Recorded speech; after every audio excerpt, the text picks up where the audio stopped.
The Imperium of Man hates almost everyone.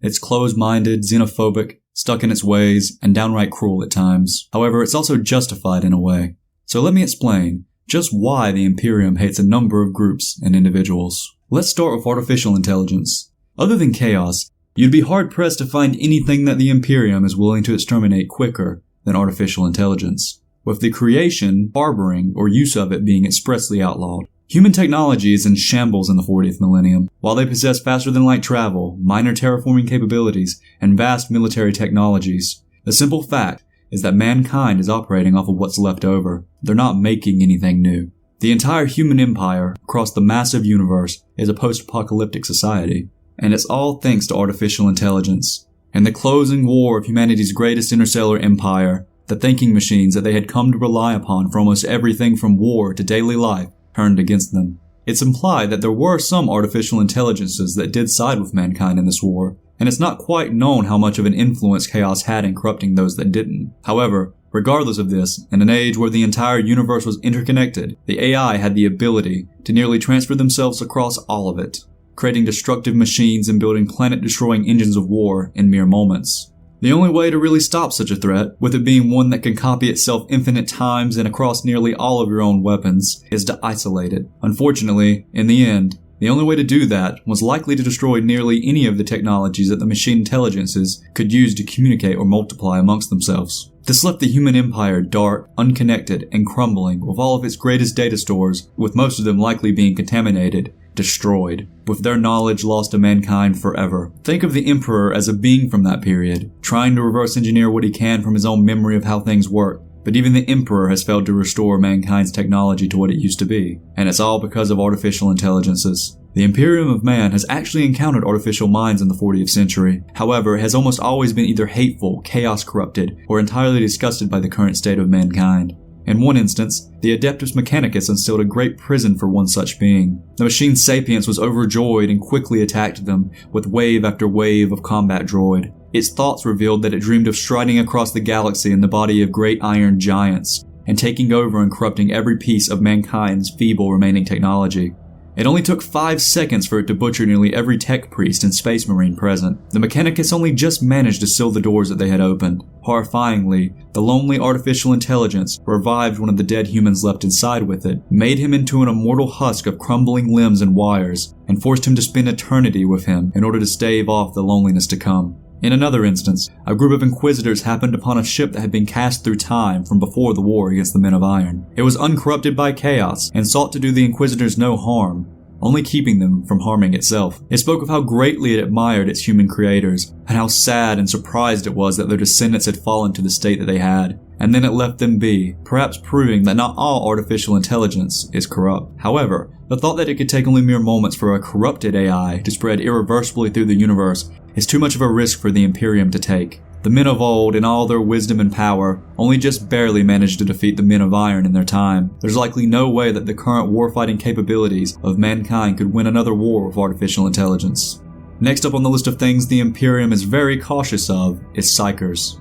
This may sound odd, considering that the Emperor of Mankind himself is an incredibly powerful psychic being. However, he is so powerful that he can protect himself. An untrained psyker is essentially a ticking time bomb of chaos shenanigans. Numerous beings, including enslavers and other lesser daemons, are drawn to psykers and can even use them to create portals into the warp. Physical monstrosities, plagues, and all manners of reality warping effects can then ensue once a psyker has been overtaken by chaos. An untrained psyker is a liability that can topple an entire planet in mere days in the worst case scenario. Only through proper training can a psyker be made relatively safe, and even then they're kept under the watchful eye and employ of the Imperium of Mankind.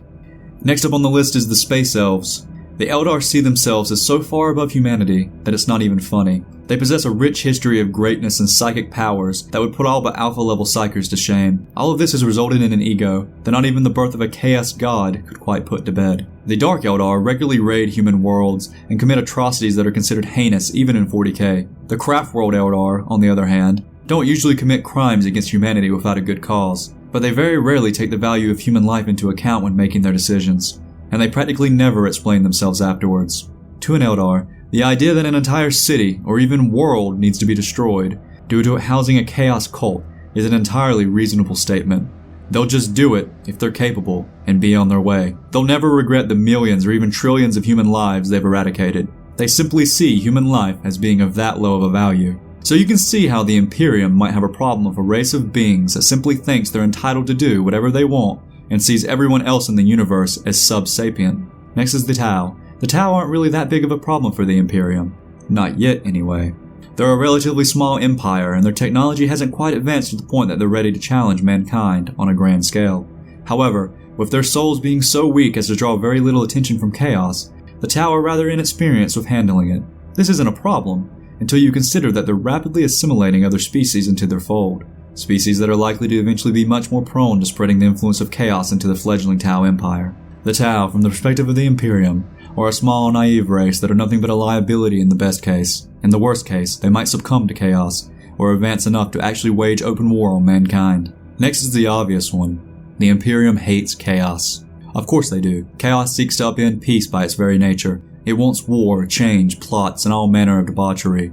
Chaos doesn't want to destroy humanity. It just wants to play with mankind, forever and ever. Anything that threatens that, such as the Emperor of mankind, will draw their attention. And the ruinous powers do not at all like the threat of their great game being called off early, or ever for that matter. The problem with chaos is not only that it's destructive, it's that it's evil in the worst way. It only seeks to continue perpetuating its destruction without end. Next up is the Orcs. When it comes down to it, the Orcs are the literal embodiment of an infestation. They're asexual and spread by way of spores that shed from their skin and become more orcs. They live for only war and grow stronger the more of it that there is.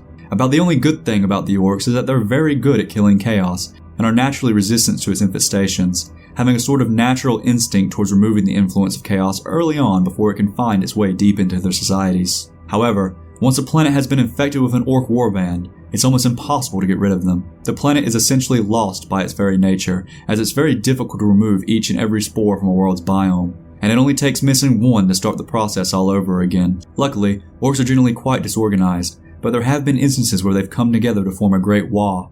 The War of the Beast was a prolonged conflict that required the intervention of the Primarch Vulcan to bring to a close. A great Orc warlord, known only as the Beast, rose to power and made it all the way to Terra. The Orcs are generally only a nuisance, but can grow to quite the menace at random, possibly inconvenient times. Add to this the fact that they do little other than destroy, and it's pretty clear why the Imperium would want to wipe them from real space. Last but not least, the Necrons.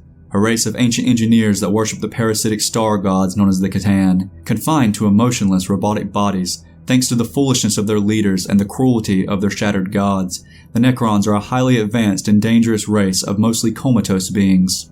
Slumbering in their great tomb worlds, they generally pose little threat.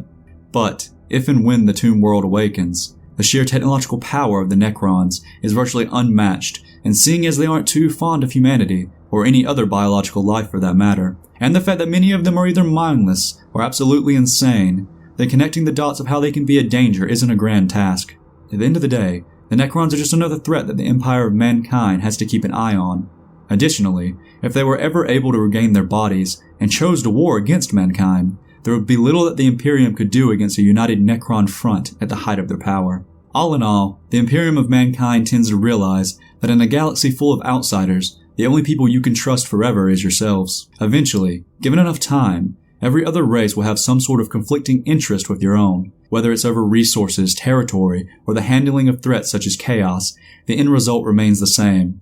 The Imperium can't control rogue threats such as Xenos or psykers if it doesn't take their existence very seriously. Add to this a history of bad blood with many of the factions and types of individuals I listed, and it becomes a lot more clear why a bit of xenophobia and bigotry might be created among the common man and the government of the Imperium.